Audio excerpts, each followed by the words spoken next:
Hi there. In this video I'm going to talk about something that I get asked about all the time, which is what niche should my digital marketing agency focus on? Where should I spend my time? Who should I try and serve? And there are many different ways you can approach this question. I'm going to try and break it down for you and give you 7 really simple steps that will be helpful up front. So let's look at those first. Let's think about their business first, and that's the business of your prospective niche. What are their profit margins? Do they make money? You can't sell services to a commoditized business with low margins. So for example, if they're a shoe retailer or they sell low ticket accessories, their margins to pay you are going to be so small. It makes no sense prospecting in those industries. You want to be servicing clients who make enough money from the leads and the sales and the clients that you generate for them to be able to reward you well for doing that service. So think about their profit margins first. Then let's think about another aspect of their business which is really important: seasonality. If you're focusing on a single niche and that niche only operates 6 months of a year, then you're going to have a very quiet 6 months. So you need to think about that ahead. For example, pest control, roofing, they work at different times of year. So you might want to find one where the winter is busy and one where the summer's busy and work together, because either one of them is going to create you a feast and a famine at different times of year. So think about seasonality. Also think about the size of the market.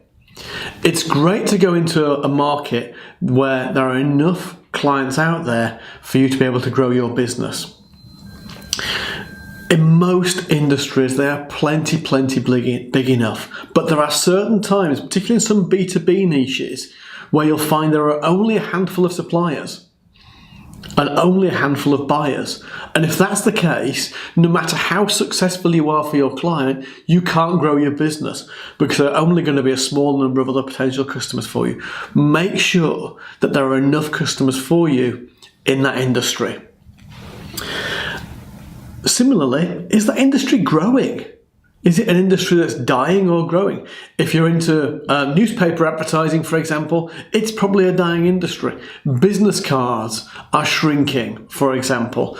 Other industries are growing like crazy right now.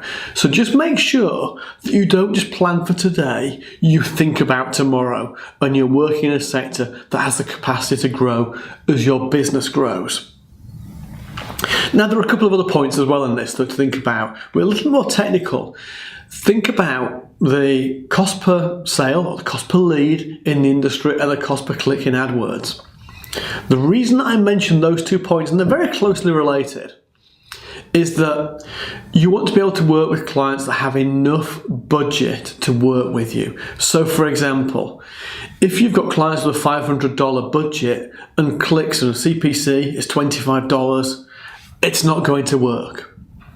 You need to make sure that you're working in industries where the budget that they can afford to spend and the cost per click they need to get a click, and therefore the cost it takes to generate a lead, the CPL, is high enough so that you've got big budgets to work with. Now, we've made this easy for you, and what we've done is we've produced a guide of 22 niches analysed by the 7 criteria that I've just mentioned, so you don't have to do the work. We've done it for you. Depending where you're watching this video, you can get that guide from a link in the description if you're on YouTube, or you can get it from our website, but that guide's available for you to download right now and will save you a lot of time and effort for many of the common niches that we come across. Now, let me throw in just a few more things to think about when you're choosing your niche that are a little more Can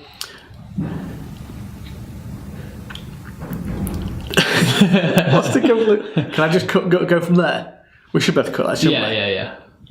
I'll just restart a bit. Now, I want to give you a few more pointers that are less industry related and more human related, but I think you'll find really useful for when you're choosing your niche. So first thing is, do you like the kind of people who work in that industry? If you like dealing with blue collar types, don't go into the dentistry niche. If you like professionals, don't go chase roofers. Think about the type of people you enjoy talking to and make sure you're working in an industry where those kind of people hang out. Otherwise, you're going to have lots and lots of really difficult, unpleasant conversations.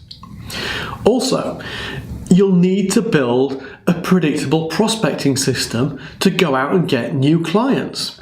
So make sure you're working in a niche where those people are contactable. If you can't get hold of anybody, then that's a crazy place to go and sell, because you can't ever reach them. You can't prospect successfully. If you can't prospect successfully, you can't grow. So contactability is a big thing. Also, is it an industry where you are confident that either yourself or with a partner or a white label service provider that you can deliver great results? There's nothing worse than going through all the heartache and all the effort to win new clients if you then can't deliver for them. So make sure that if everything else checks out, you're confident you can deliver a great result for your clients, because happy clients breed more happy clients. I've already mentioned this before, but I just want to come back to a little bit. Make sure their price points are good enough to justify your service. Yes, they need to be profitable, but they need higher ticket prices to be able to have enough margin to pay you well. And that isn't just on the first sale, that's over the lifetime of their customer. Because in some industries, lifetime values can be really, really high. And a final point that is often overlooked, but can catch you out if you're not careful. What is their lead time? How quickly does it happen from them receiving an inquiry, either a phone call or a form through their website, to them actually getting the cash in for the service or product they've provided? In some industries that can be days, in some it can be weeks, in some it can be months. Don't forget, they have to be able to fund and pay you and pay Google for their advertising spend all the way through until they get paid by their client. If it takes them too long to get paid, they're paying you out of their own cash flow. Some businesses can't sustain that. Generally, the shorter the time from inquiry to getting paid by their customer, the easier it is for you to retain that client. And you want to retain clients for the long term. So take those tips. Don't forget, description under the video if you're on YouTube or on our website, download the 22 niche guide. I think you'll find it really helpful. It'll save you a whole bunch of time helping to choose your niche and avoid you going down some dead ends. Have a great day. Bye for now.